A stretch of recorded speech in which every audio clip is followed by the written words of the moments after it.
If you've ever wanted to be a fly on the wall in a recording session and/or you're a Billy Joel fan, and if both of those things are true, you're probably really going to enjoy this video because I've got a really interesting historical artifact I'd love to share with you. First of all, I'm completely indebted to my friend Eric Fellen, who shared 2 charts with me from Billy's album The Innocent Man from the mid-80s. And when he shared them with me, I knew there was something really special about these, and as I delved into them, I discovered some really cool things I figured I'd share with you in a video. Now, if you know me personally, you may know that I'm a huge Billy Joel fan. I grew up in New Jersey, not far from where many of the stories of his songs are based because he's also from the New York area. And Billy's music is very much the soundtrack to my childhood and therefore a huge influence on my adulthood and my songwriting. I'm a huge fan of his ability to capture the heart of the story and the time and the place and the people and to put that into a song that instantly transports you, the listener, there. In fact, I did a video recently that went a little viral. It was about the New York Times list of the 30 greatest living American songwriters. Billy's name was not on the list, and they got a lot of flack for that. And when they tried to defend their decision, they basically said that Billy's output wasn't varied enough, that he was the kind of songwriter who could only write 1 or 1.5 great songs. Well, I thought that explanation was patently ridiculous. Billy is one of the most diverse songwriters out there. He's written everything angry rock to melty ballads. He's incorporated blues and jazz, and his roots are in the folk singer-songwriter era of the early 70s. He's written doo-wop, he's written rap, if you count We Didn't Start the Fire, and he's even written classical music. So my point being, how much more varied can a songwriter possibly be? I think he's in the top list of the greatest songwriters ever, and his craftsmanship is second to none. Recently, I visited the Long Island Music and Entertainment Hall of Fame, where they were hosting a Billy Joel symposium in Stony Brook, New York. The event was filled with all kinds of interesting perspectives on the life and the music of Billy Joel, including a visit from Billy's longtime keyboard player and musical director, Dave Rosenthal, and even including a visit from Billy himself. And at the symposium, I gave an abbreviated version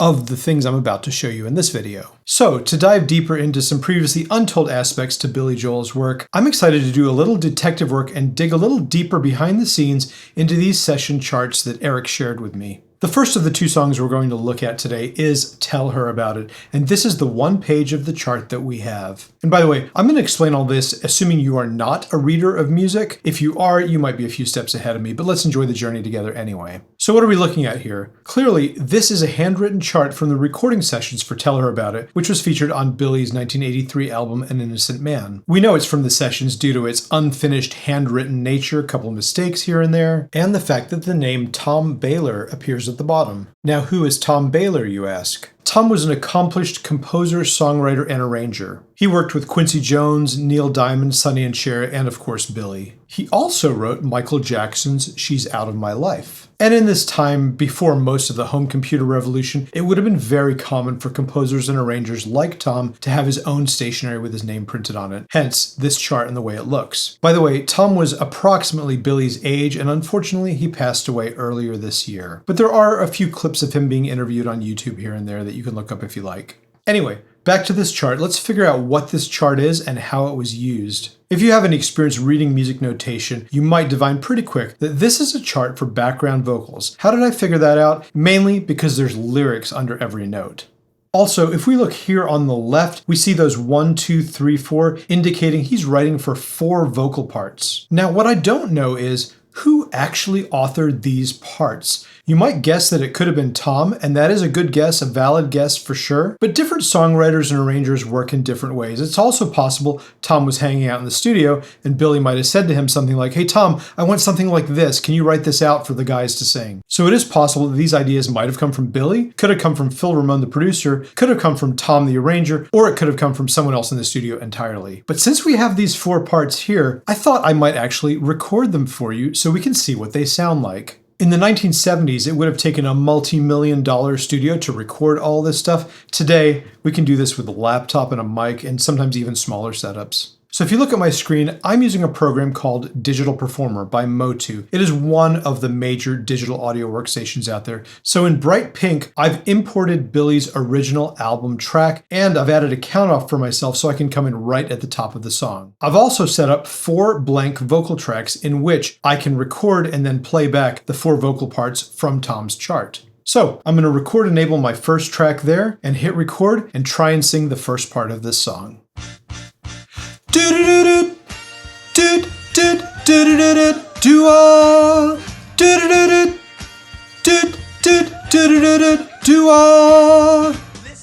Okay, I think that worked out pretty well. Let's just go ahead and record the second part.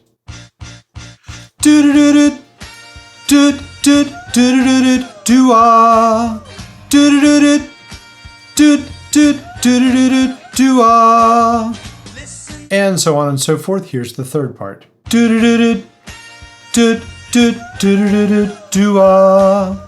And now I'm going to try the fourth part, which is an octave lower. It's a little quieter in my voice, but I'll make it work as best I can, and then we'll just mix it in.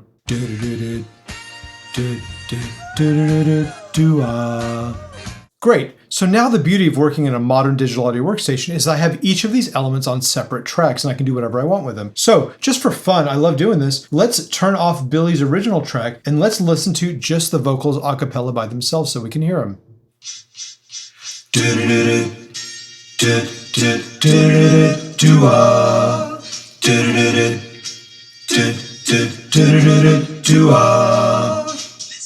Not bad for one take, although I did do a little tiny bit of cleanup as far as EQ. You might have heard a little bit of slapback delay and panning just to make it sound like it would in the studio. By the way, common practice for recording background vocals in the studio is you'll often do multiple takes of each part. So if there were 4 guys singing it, it's very possible they might have recorded it at least twice, maybe 3 or even 4 times to create more of a group background vocal sound. And the voices wouldn't sound like a choir, but they would sound more intentional, more thick and more full. So as I was investigating this entire process and that section of the vocal chart, I randomly went back to play Billy's original and I noticed something very strange about it. So let me go and mute all those voices again, bring back Billy's original, see if you notice something unusual about the original recording.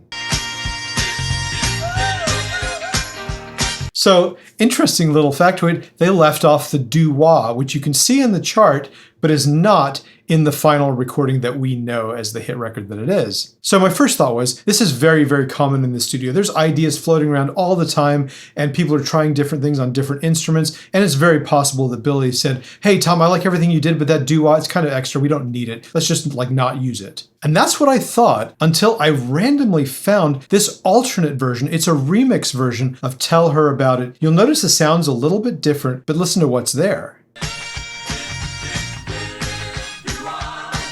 So it turns out they did actually record it. Why it's not in the album version that we know, don't really know. But it's cool just to know that that artifact was there and that it was part of the creative process. There are a few other interesting things in this chart. If you look at the next line down, you'll see Slip Away, which you'll probably remember from the original recording, but spoiler alert, in the chart, it exists in a different place than it does in Billy's original. Here, I'm going to sing it where it is in the chart. Slip away.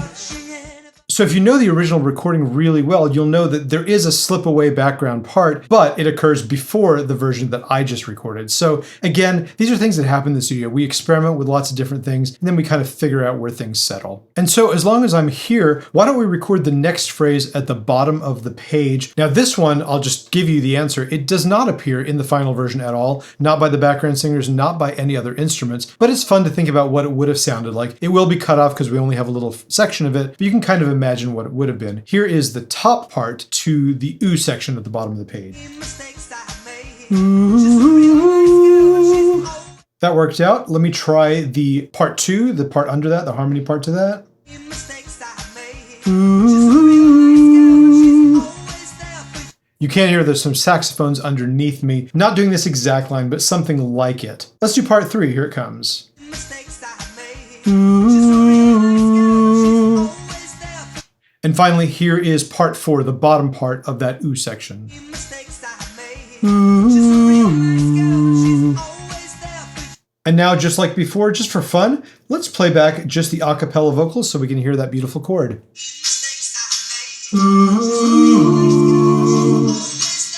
So, that's all we have of this chart for Tell Her About It. I hope you found it interesting. I thought it was interesting just to kind of delve into this and see how the music was put together. Now let me switch over to the other chart that survives from this session, also by Tom Baylor, just like the last one. But this one is in a much more unfinished state. You can see it doesn't even go to the end of the song on the second page. It just kind of peters out after a while. So this is very much an unfinished sketch. Now, if you look at the top left corner, you can see that just like in the previous chart, there's two staves of music that are grouped together with a bracket. That means they travel together. In the last song, there were parts 1 and 2 on the top stave and parts 3 and 4 on the bottom stave. We have a similar arrangement here, except we don't have 1, 2, 3, 4, so it's not for 4 background singers. And in fact, I'm not really sure what instrument this is for. The top line seems to have Q notes, which you can see after letter B. Now, Q notes, if you're not familiar with that jargon, they're notes that are stuck in there so that the player who's reading this chart knows where we are. It just cues them to know, but they're not notes they're meant to play. The same is true of that Q word, write and feel. That's meant to let the player know where we are, that Billy's going to sing the lyric, but that's not how I feel. Feel is at letter B, and that's how this player would know, oh, we're at letter B, and make sure not to get lost. And then right after feel, we have 7 measures of rest, and then we have Q notes, ooh. And right on that note, we're at letter C, where the Q note is on top, presumably, but the bottom stave has a new melodic line, which we haven't heard before. And again, spoiler alert, this line does not appear in the recording of Leave a Tender Moment at all. So we're kind of left to guess at what this could be. And I thought I would do the exact same thing I did for the previous song. If I just sing this line to you, maybe we'll get some ideas as to what this could be. So we don't have any words here, which is another hint that this is not meant for vocals. This is most likely meant for some kind of instrument. So I'll just sing it on ba, a neutral syllable, just so we can hear these notes, and then we'll talk about it after I record it. Ba, ba, ba, ba, ba, ba,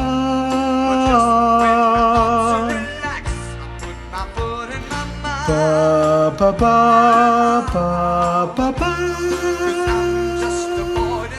So that's a really interesting line in the music. Because it doesn't appear in the final recording that we know from the album, we're left to wonder what this line was meant to be. And to be honest, I don't have a definitive answer. It's possible it could have been a French horn line, maybe a trombone line. Those are my top 2 guesses. Theoretically, it could have been a saxophone line. It was probably not meant to be a vocal part, and I know that because there's no lyrics on it, and it doesn't really sing as naturally as I would want to if it was a vocal part. So my best guess is probably French horn or trombone. And it's funny, like when I imagine that line played by a French horn or trombone, it harkens back to a bit of the late 70s to me, of like a Sonny and Cher kind of vibe. And maybe I've just answered the question of why it wasn't used in the final recording. Because if you know anything about An Innocent Man is an album that harks back to the music of the 50s, the doo-wop 50s. Not a time when they were using French horn or trombone to do lyrical lines and ballads. It's not the era of the late 70s of the sweet syrupy ballads that were enhanced with muted brass sections. So maybe that's why it didn't make it into the final recording. But of course, this is just conjecture. Tom is not around anymore. Billy doesn't discuss this kind of stuff, so we're unlikely to get a firm answer. But it is fun. I love diving into this stuff just to think about the conversations that might have been in the studio. Like I mentioned earlier, these are ideas that maybe Tom had. Maybe Billy was like, hey, Tom, I want to just think up some background parts or a horn line or a trombone line for this song. Go think of something. Or Billy might have been playing the song and he might have called over to Tom and said, hey, Tom, I got this idea. Write this down. And maybe he played what we just heard and Tom wrote it down for further safekeeping, and then it ended up being an idea that wasn't used. These kinds of things happen all the time in the hyper-creative studio environment. Working in a music studio is often a very collaborative process, like I'm describing. Even though Billy was the songwriter and the artist for this project, he would frequently get inspired by the ideas of those around him. Sometimes one person's idea isn't quite right for the song, but it could unlock an idea that is right for the song. There are infamous stories of Liberty DeVito, who is Billy's drummer at this time, throwing in all kinds of left-turn ideas and causing Billy to think differently about his songs. And that's probably true of the other session players on this record, as well as Phil Ramone, the producer. So, I hope you enjoyed this little peek behind the scenes of these Billy Joel charts from the 80s. Once again, a big thanks to my friend Eric Fellen for sharing these charts with me. And if you like this content, of course, please like and subscribe and let me know what you want to see more of, and I'll see what I can do. I'll see you on the next one.